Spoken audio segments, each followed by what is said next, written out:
Assalomu alaykum va rahmatullohi va barakatuh. Barliq qarindoshlarim, Allohning salomati, mag'firati, barakati bo'lsin. Qarindoshlar, cho'ng gunohlar darsimizni davomlashtiramiz. 48-cho'ng gunoh rasm va surat chizish. A'udzu billahi minash shaytonir rojim. Bismillahir rohmanir rohim.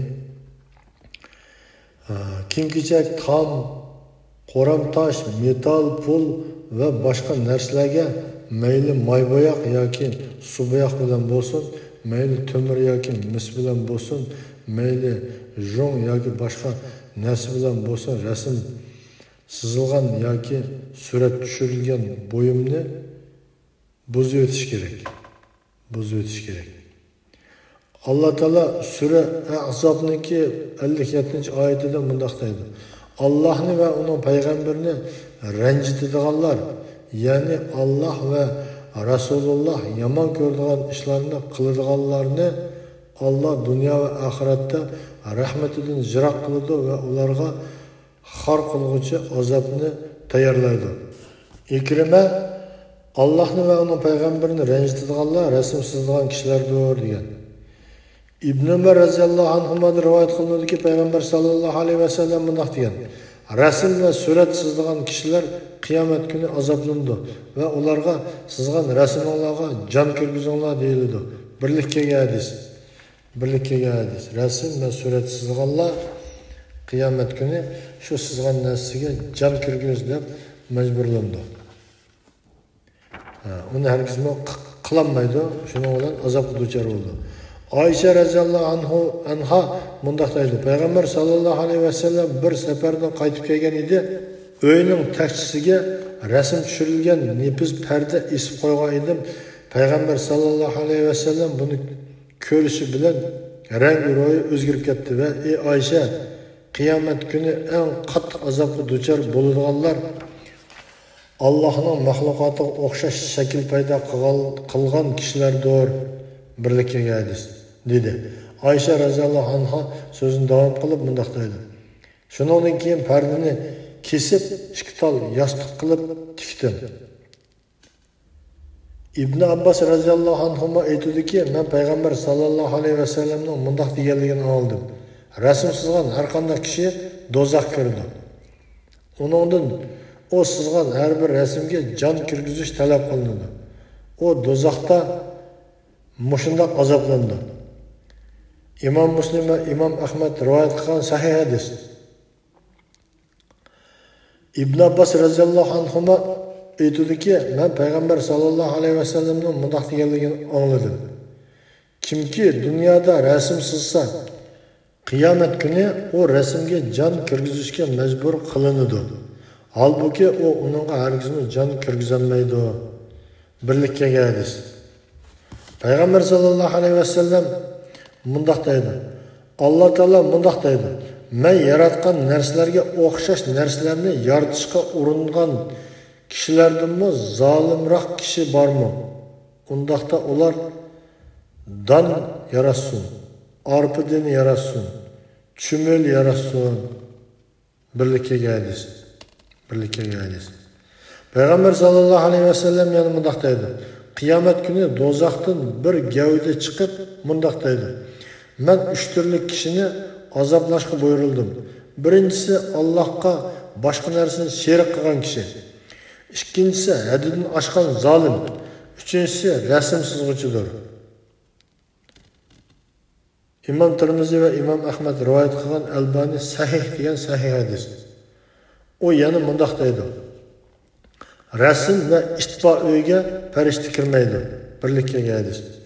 Payg'ambar sallallohu alayhi vasallamning rasm ve ittiba uyga farishta kirmaydi degan bu hadisi islom olimida nihoyat mashhur hadis. Buni men musulmon degan kishilarning hammasidek biladi. Hattobi Payg'ambar sallallohu alayhi vasallamning junub kishi rasm ve ittiba uyiga farishta kirmaydi degan so'zini shahilab undaq uyga rahmat ve barakat farishtasi kirmaydi. Ammo insonning nomi amalini yozdigan ve ularni qo'g'daydigan farishtalar uningdan hech qachon ayrilmaydi deydi. Aytilishicha, bu yerda junub kishidan junub bo'lib qolib, juyinishni namoz vaqtigacha kechiktiradigan kishi nazarda tutilmasdan, balki junub bo'lib yuraveradigan, juyinmaydigan, juyinishga sal qaraydigan ve bunu o'ziga odat qilib olgan kishi nazarda tutildi. Chunki payg'ambar sollallohu alayhi vasallam hamma ayollarni aylanib chiqib, ondan birlik etim juyinatdi. Mana bu juyinishni vojib bo'lgan dastlabki vaqtdan kechiktirishning joizligini ko'rsatib berdi. Ayşe radhiyallohu anha payg'ambar sollallohu alayhi vasallam ba'zida junub bo'lsa-mu, juyinmasdan uxlab qoladi degan. İmam Tirmizi, Abu Davud, İmam Ahmed rivayet kılan Albani sahih degan. İşt meselesiga kelsak, bu yerde ziraat ve malcharo beqish yoki ovlash uchun beqildigan ish emas, balki havas uchun beqildigan ish nazarda tutildi. Ammo ba'zi